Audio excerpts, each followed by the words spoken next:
Welcome back friends. Dalai Lama, हम सब ने इनका नाम जरूर सुना होगा। आज मैं इस वीडियो में आपको बताऊंगा दलाई लामा द्वारा शेयर किया गया कुछ टिप्स जिससे हम अपनी लाइफ में हैप्पी रह सकते हैं। दलाई लामा बताते हैं कि हर किसी का अल्टीमेट गोल जो होता है लाइफ का, वो हैप्पीनेस पाना होता है।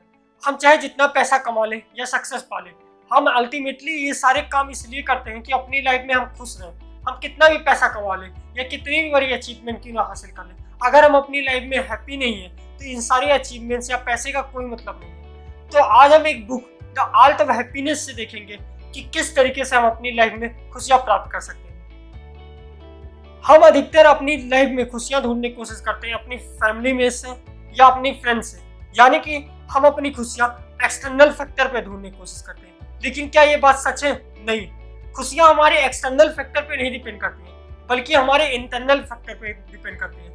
क्योंकि अगर कोई इंसान बहुत दुखी है अपनी लाइफ में, तो उसे कितना भी बड़ा बंगलों में रहने के लिए दे दिया जाए या कितने ही अच्छे जगह पे उसे घूमने के लिए भेज दिया जाए, वो अपनी लाइफ में खुश नहीं रहेगा।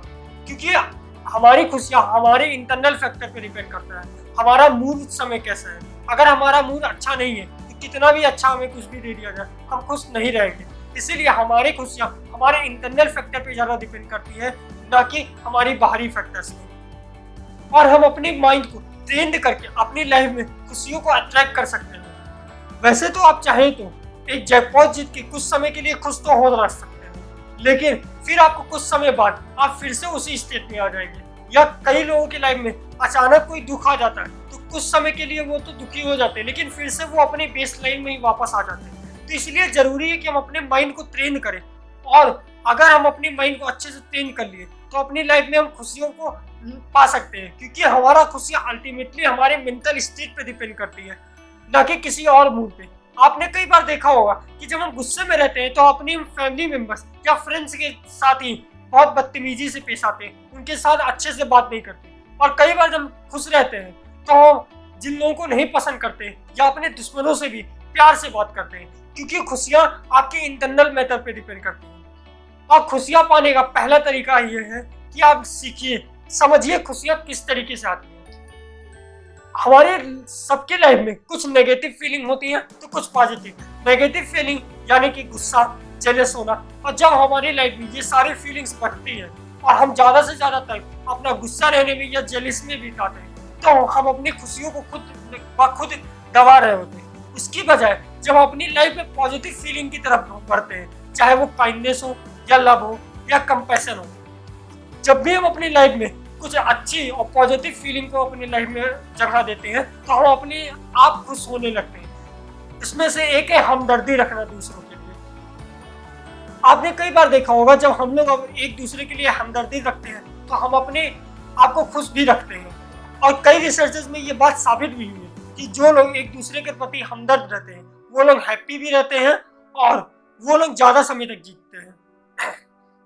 हमदर्दी रखने को आप इस तरीके से समझिए कि हमें हमेशा दूसरे के पर्सपेक्टिव को समझना चाहिए। जैसे मान लीजिए अगर आप बहुत तेजी से गाड़ी चलाते हुए जा रहे हैं और कोई अचानक आपकी गाड़ी से भी तेज गाड़ी चलाने लगे, तो आप वहां पर रुक के उसके साथ झगड़ा भी कर सकते हैं।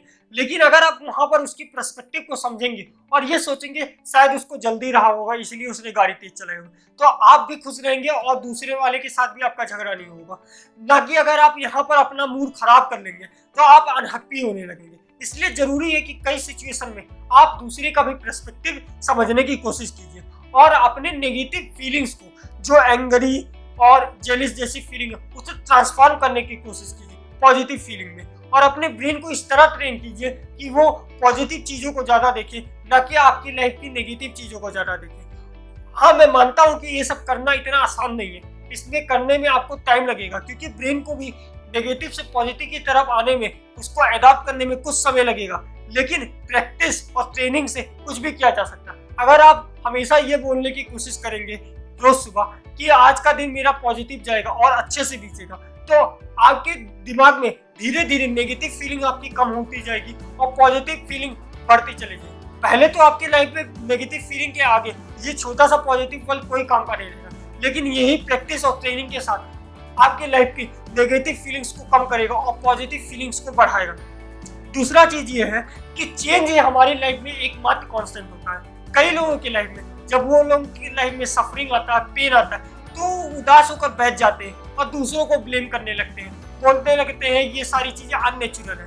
लेकिन ऐसा नहीं है, हर किसी की लाइफ में दुख आता है और पेन हर किसी की लाइफ का एक पार्ट है। तो हमें इस चीजों को समझना चाहिए और ये समझना चाहिए कि बदलाव हर किसी की लाइफ में आते हैं और इसे अंडरस्टैंड करना चाहिए। क्योंकि अगर हम बार बार सिर्फ फ्यूचर के बारे में सोचेंगे तो हमारे दिमाग में सिर्फ चिंताएं रहेंगी। अगर हम सिर्फ पास्ट के बारे में सोचेंगे तो हम सिर्फ गिल्ट फील करेंगे। इसीलिए जरूरी है कि आज और अभी प्रेजेंट में जिए, ना कि अपनी लाइफ में रोना धोना शुरू कर दे कि हमेशा मेरे साथ ही ऐसा क्यों होता, हमेशा मेरे साथ ही बुरा क्यों होता। हमें उस चेंज को समझना चाहिए, लेकिन लोग यही नहीं समझते। वो लोग बदलाव से डरते हैं और यही कारण है कि लोग ज्यादा दुख रहते हैं। हमें अपने चेंज को एक्सेप्ट करना चाहिए कि हमारे लाइफ में जब भी कोई चेंजेस हो, कभी भी पेन ज्यादा हो, सफरिंग ज्यादा हो, तो उसे एक्सेप्ट करना चाहिए और क्लामली और हैप्पी मूड के साथ उसके साथ लड़ना चाहिए। क्योंकि अगर आप ऐसा नहीं करेंगे और बदलाव से डरते रहेंगे तो आपके दिमाग में हमेशा चिंताएं और गिल्ट फीलिंग आते ही रहेंगे। इसीलिए जरूरी यह है कि अपने चेंजेस जो हो रही हैं आपके लाइफ में कोई बुरा वक्त चल रहा है तो उसे एक्सेप्ट कीजिए और उसका डट के मुकाबला कीजिए। क्योंकि आप यही करके ही अपनी फीलिंग्स को जीत सकते हैं, अपने सिचुएशन को चेंज कर सकते हैं। इसीलिए एक्सेप्ट करना चेंज को सबसे बड़ी चीज़ है और जब आप इसको चेंज एक्सेप्ट कर लेते हैं तभी अपनी लाइफ में उससे डील कर सकते हैं। क्योंकि हर किसी की लाइफ में परेशानियां होती हैं, हर कोई सैड होता है, लेकिन कुछ लोग इसको एक्सेप्ट करते हैं और अच्छे से इससे लड़ते हैं और तभी वो लोग हैप्पी भी रह लेते हैं। अगर आपको अभी तक का कंटेंट मेरा अच्छा लग रहा है तो आप इस वीडियो को शेयर भी कर सकते हैं अपने फ्रेंड्स के साथ, फैमिली मेंबर के साथ, और मुझे आप इंस्टाग्राम पे फॉलो भी कर सकते हैं। मैंने लिंक अपना डिस्क्रिप्शन बॉक्स में दिया हुआ है इंस्टाग्राम का, आप मुझे वहां से फॉलो कर सकते हैं।